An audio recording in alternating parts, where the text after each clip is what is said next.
Hello everyone.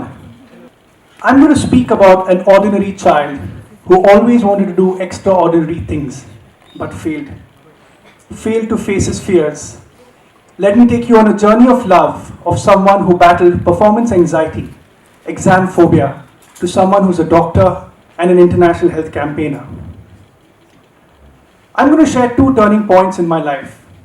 Number one is when I was in 6th grade.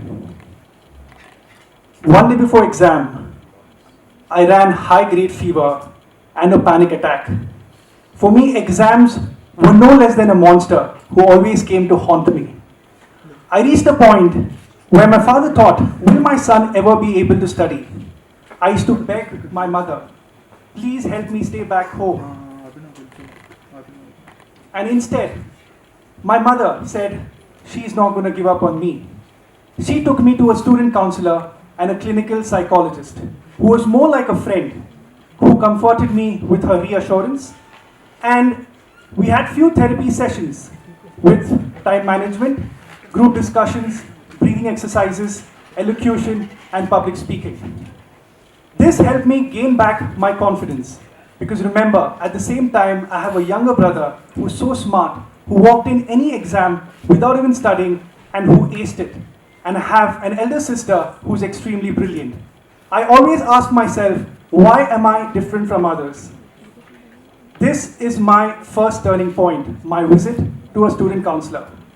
My experience helped me gain back that confidence. And I passed my 10th, aced my 12th, and finally decided to pursue my MBBS. To all the mamas and dadas out here who are watching me right now, please acknowledge and normalize anxiety. Detect the early signs of anxiety at home, and you can help your children reduce fears by acknowledging them through enthusiasm, praise, and by giving small rewards for something they've achieved in spite of being stressful.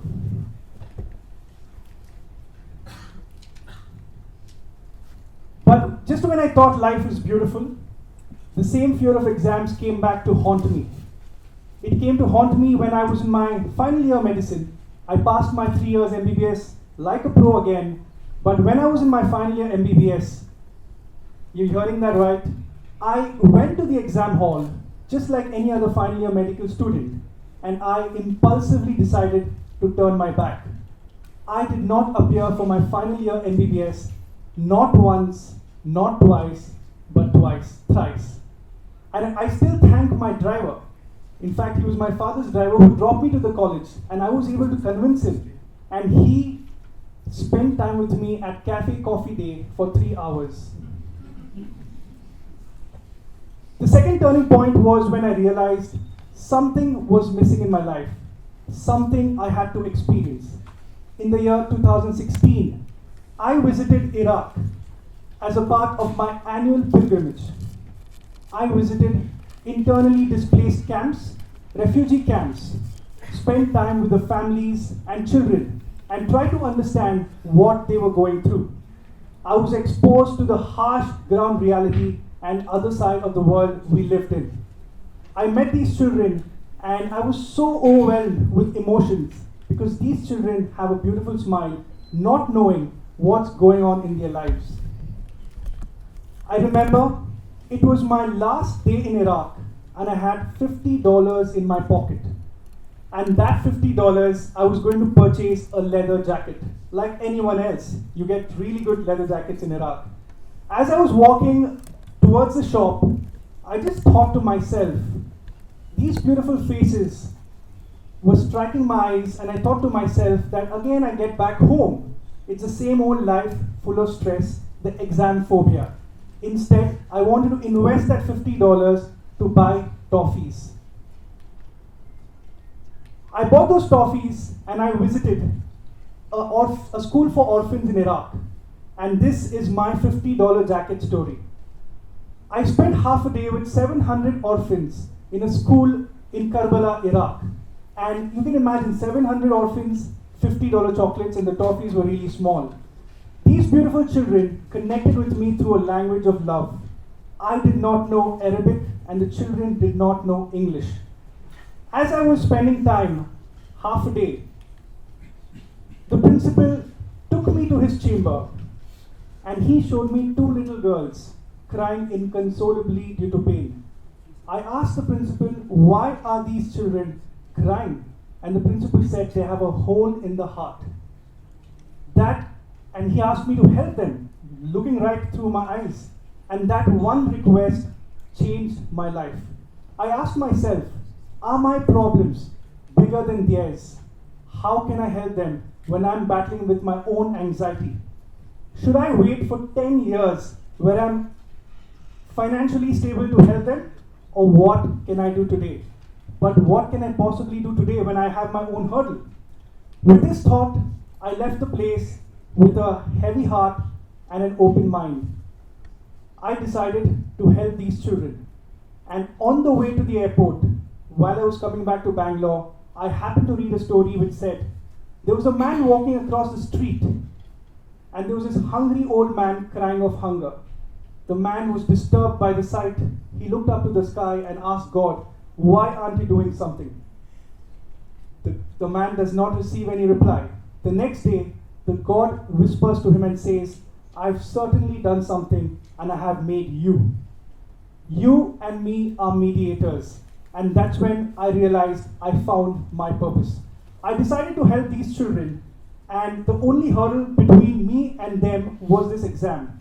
And a fun fact, the same month I got back to Bangalore and I finally graduated by passing my final year MBBS exam. And let me tell you, this was my first attempt.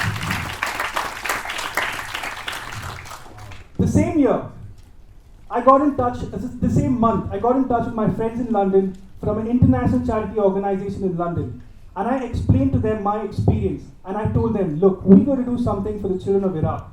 Together, we were able to conceptualize an international health project called Give Life, which raised awareness and support to sponsor free heart surgeries to children born with congenital heart defects in Iraq as a consequences of war. There's war, there's poverty, there's malnutrition, and there's, because of lack of awareness, faltering healthcare system, children are born with CHDs, and there's high mortality rate. We were able to save the lives of 35 Iraqi children who were flown down to Bangalore at a renowned cardiac hospital along with their families, and they received life-saving heart surgeries. These are the beautiful faces, and I can proudly call them my little babies.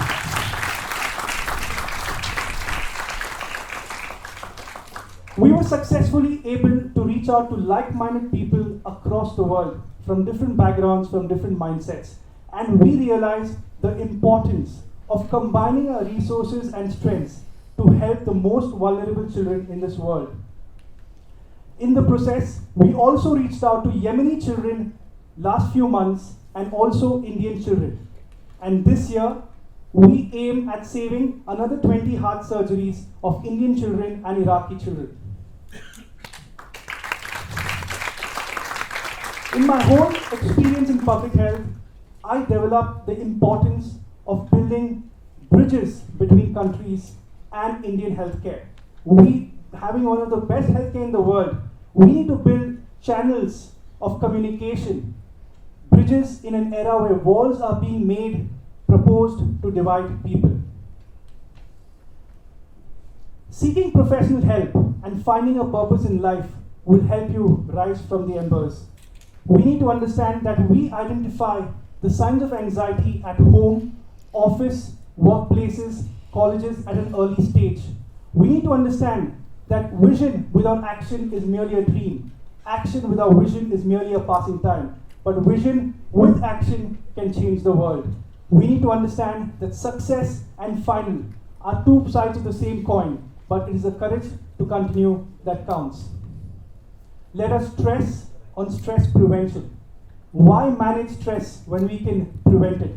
Let us proudly declare the hurdle in our life that devastated our path was for something better. Don't let any hurdle overcome your fears. Don't let any hurdle be that instrument which demotivates you. Overcome your hurdle to achieve your goals. Start now. Start with fear. Start with pain. Start with the doubt. Start from here. And before we do all this, let us normalize seeking professional help normal. And that happens only when the taboo surrounding mental health, we beat that together, and it starts with you. What next? A lot of my friends ask me, let us unite hearts to save a heart.